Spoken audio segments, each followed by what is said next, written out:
We're here with Professor Uma Coomarasway, who is the former Vice-Chancellor of the Open University of Sri Lanka. She has a long and distinguished career in the conventional university system.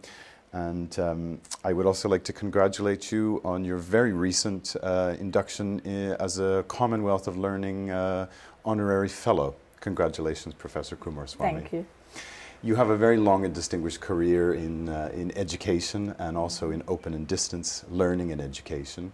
You have attended 4 Pan-Commonwealth forums on open and distance learning. Over the course of that period of time, some 10 years, can you give us a couple of your reflections on things that you think the most important developments are in the area of open and distance learning? Okay. Perhaps I will talk about not just Sri Lanka but open and distance learning the world over, if I'm to reflect on that. I suppose the 4 key points which I could see would be: one is the accessibility.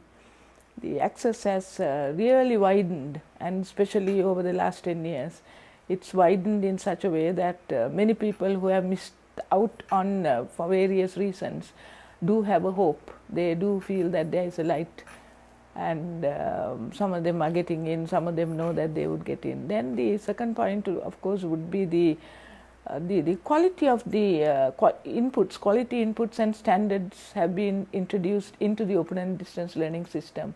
So in a way, the society is beginning to accept the distance education on, I wouldn't say on par, but the credibility is not being questioned. You know, there is more acceptance of the ODL now than ever before during the last 10 years. Accessibility, and I think these 2 are the major strengths I could see how the ODL is. One of the perceptions in the past of distance learning and correspondence education, I think, has often been seen as sort of the poor cousin. Quality has been a major issue, and I know that you are also a special consultant on quality assurance in higher education through open and distance learning in the Distance Education Modernization Project in Sri Lanka, which is funded by the Asian Development Bank. Can you tell us something about quality? Yes, I suppose the feeling that it was a poor cousin because nobody really ever thought that distance education can replace or substitute the face-to-face interaction between the teacher and the student. So there was kind of apprehension, I would say, because they were not sure how it will. But now by and by they realize, because the partnership between the open and distance learning system with the conventional systems have got so close nationally and internationally. So they do have a confidence, they do have confidence, the quality inputs have been put in, so therefore they don't really doubt the quality of the ODL anymore. That's becoming very obvious in many countries. It's a big step forward. Yes, it is a big step forward, yeah, in a sense of public, the employers, yes.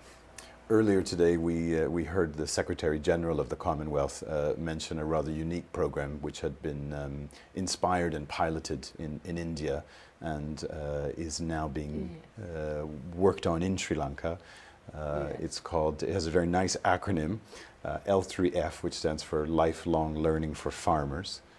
And I understand that you are, again, a consultant to this initiative in Sri Lanka that has taken a slightly different approach on the model. That's interesting, because even when I was although I came from the conventional, I've been in the conventional system as a very senior academic for about 25 years, but yet when I moved over to the Open University, I knew what was lacking in the academics. Because the academics in the tertiary sector, you know, they do believe that the university system is for creation, then teaching and research, but we don't really think of the part where the extension and the community development comes in when it comes to the tertiary education. So through the ODL, I realized that that was a big deficiency between the academics of the conventional and the ODL. So right from the start itself, I was very interested to have outreach programs from the Open University, and that led to my interest in this community, using ODL for community development. And the partnerships we had at the Open University, very close partnerships with the Commonwealth of Learning. Through that, I became aware of the Commonwealth of Learning Lifelong Learning Farmer Project. So I think we had the initial base set up when it started in India. So I, with Dr. Krishna Alluri, we launched the program, and so John was there. And the model is very unique. Other than if you compare the countries, the Sri Lankan model is unique because I was in the university system, so I really had a good network between the institutions, then the ministry, the University Grants Commission, and then at the president level. So I thought the best way to handle the L3 farmer for Sri Lanka and to make it sustain would be to really a top-down approach where I make the base at the institutional level with linkage between the at the national, the ministry, the president level. So in that sense, it's a unique model, and actually it's working very well. So I've got really, apart from the Open University, 8 conventional universities to accept that open and distance learning is a viable model for community development, which is really very difficult to convince conventional systems that, but they have accepted.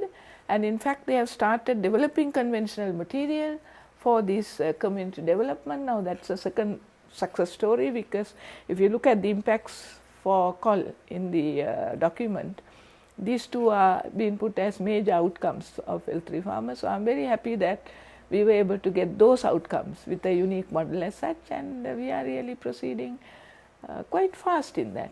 Yes. That's good. Yeah. Great. Professor Uma Coomarasway, thank you very much for spending time with us today. And thank you very much. It's a pleasure to be with the Commonwealth of Learning and to be engaged in this community development and open and distance learning work. Thank you.